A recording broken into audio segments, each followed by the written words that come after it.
นี่คือ3วิธีที่เฮ็ดให้ซ่องของพวกท่านโตไวเฮามาเบิ่งกันเลยว่า3วิธีนี้ท่านเคยได้เฮ็ดผ่านมาแล้วบ่นำหรือว่าแลกเปลี่ยนให้ทางพี่น้องซาวครีเอเตอร์เฮาเนาะได้นำเอาไปประยุกต์ใช้เนาะวิธีที่1สร้างคอนเทนต์ให้ตรงกับกลุ่มเป้าหมายในที่นี้หมายถึงกลุ่มเป้าหมายใดที่เจ้าจะเฮ็ดเนาะว่าเขาชื่นชอบแนวทางคอนเทนต์ของเจ้าที่เจ้าเฮ็ดหรือบ่หรือว่าเขามีปัญหาเรื่องหยังเนาะเจ้ากำลังเฮ็ดอยู่นี่ตอบโจทย์เขาหรือบ่อันนั้นเป็นวิธีที่1เนาะ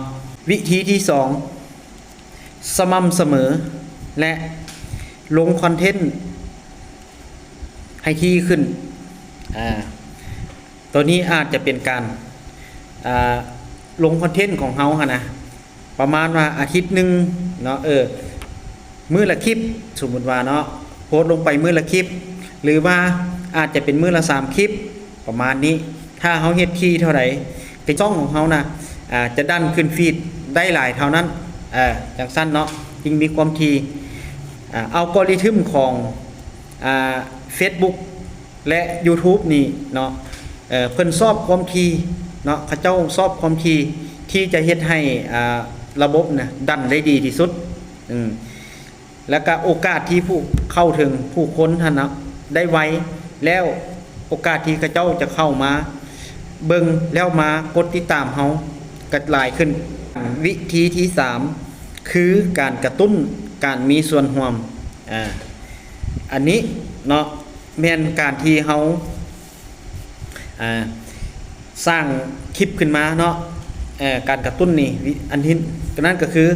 การเฮาอาจจะตั้งคำถามเนาะเกี่ยวกับผู้ชมเพื่อให้ผู้ชมนะเข้ามาคอมเมนต์เนาะในการตอบคำถามนั้นเนาะอันที่1เนาะอันที่2เนาะอันที่2นี่แม่นเฮานี่นะเนาะเฮานี่เนาะต้องเข้าไปตอบคอมเมนต์นะให้ไว้เพื่อกระตุ้นให้ผู้ชมนะเห็นเฮาไว้ขึ้นเนาะเห็นซ่องเฮาหลายขึ้นเนาะแล้วจะมีเกิดการส่งต่อหรือว่าการแชร์ต่อนั่นแหละเนาะพี่น้องเนาะแล้วเขาเจ้าจะเข้ามากดติดตามเพราะว่าเห็นว่าเฮานี่นะเข้าไปมีส่วนร่วมและก็สร้างปฏิสัมพันธ์ไว้ขึ้นไว้ซะเนาะอันนี้แม่น3วิธีเนาะที่จะเฮ็ดให้ซ่องของเฮาโตไวเนาะแล้วก็เติบโตได้ไวถ้าท่านมักคลิปแนวนี้เนาะก็กดติดตามกดคอมเมนต์แล้วก็แชร์เก็บไว้เนาะเพื่อเอาไว้ดูเบิ่งในเวลาที่เฮาเจอปัญหาเด้อพี่น้องเด้อ